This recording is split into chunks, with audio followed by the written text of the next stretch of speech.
Modules 2 and 4, semicolon use. First of all, let's define a semicolon. A semicolon, which is indicated this way, is used to separate two closely related independent clauses. For example, Mary handed the report in on time. George did not. Here we have two separate independent clauses not connected by a fanboy or a coordinating conjunction. So essentially we have two separate sentences.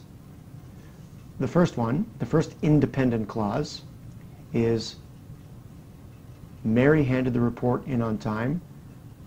The verb in this case, the main verb, is handed, and Mary is the subject.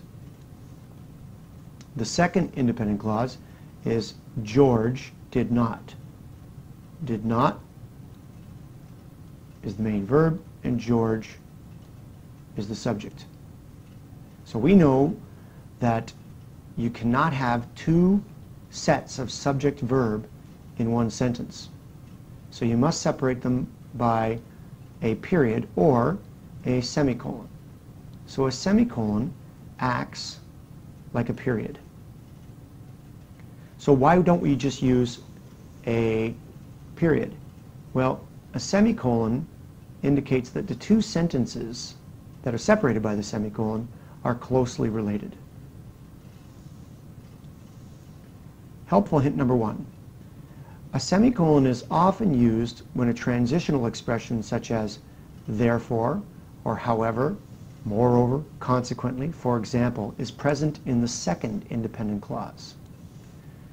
These transitional expressions sometimes indicate a close relationship between the two independent clauses.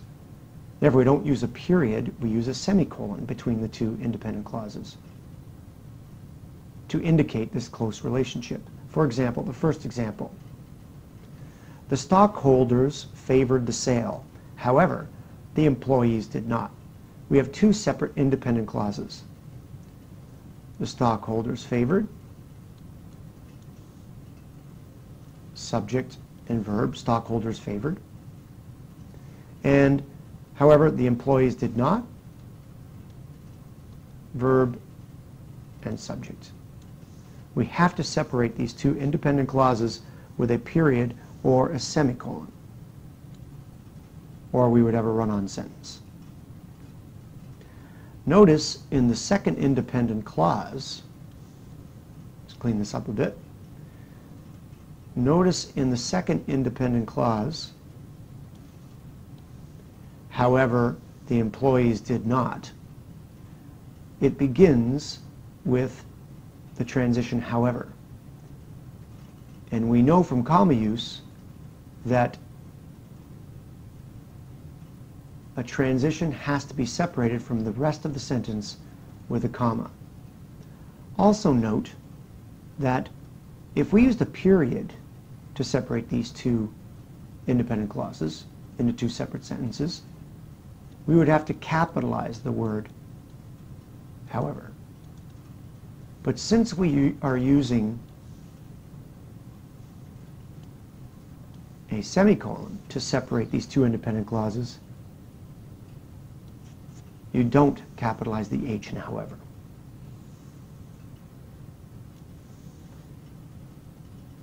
Helpful hint number 2. Sometimes the best way to correct a run-on sentence is to separate the two independent clauses into two sentences by replacing the comma with a semicolon. What we're talking about here in terms of a run-on sentence is what is called a comma splice. Okay, for example, this sentence, cats are the most wonderful creatures. Any cat lover can tell you that they are often more human than humans. This is a run-on sentence. It's considered a comma splice because a comma has been used between the two independent clauses.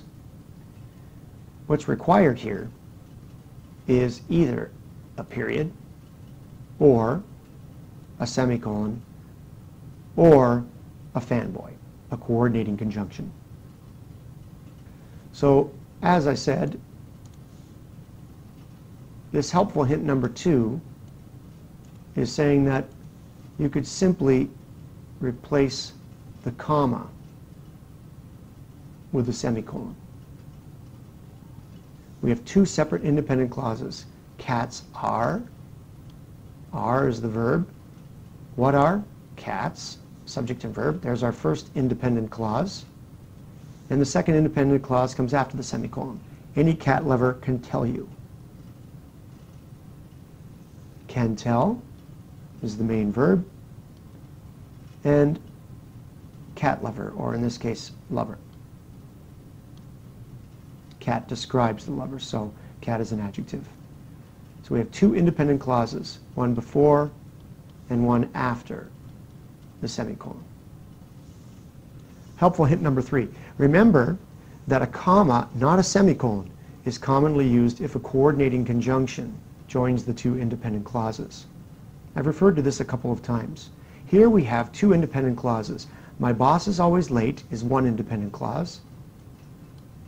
Is the verb and boss is the subject. So this is one independent clause. My boss is always late. That can stand alone as a sentence. And we have another independent clause. He refuses to wear a watch. Refuses is the verb. He is the subject. Another independent clause. These two independent clauses have been joined in the same sentence by a coordinating conjunction, but. You can do this and put a comma. This is one large sentence. It would be not completely incorrect, but you don't need to put a semicolon here. You can just use a comma. Helpful hint number 4. To avoid confusion, use a semicolon instead of a comma to set off a list of items that themselves contain commas. Example. This summer Joe is visiting relatives in Red Deer, Alberta, Brandon, Manitoba, and Thunder Bay, Ontario. In this sentence, there's 3 items being listed. 1 is Red Deer, Alberta. 2, Brandon, Manitoba. And the third item is Thunder Bay, Ontario. However, if the writer used commas to separate these 3 items, it would be very confusing. It would seem as if 6 items are being listed. Red Deer, Alberta, Brandon, Manitoba, Thunder Bay, and Ontario. That would be confusing, especially if someone didn't know their geography.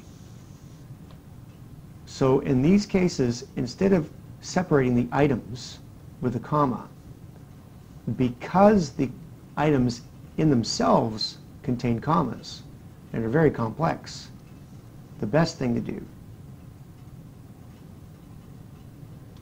is to separate the items with semicolons.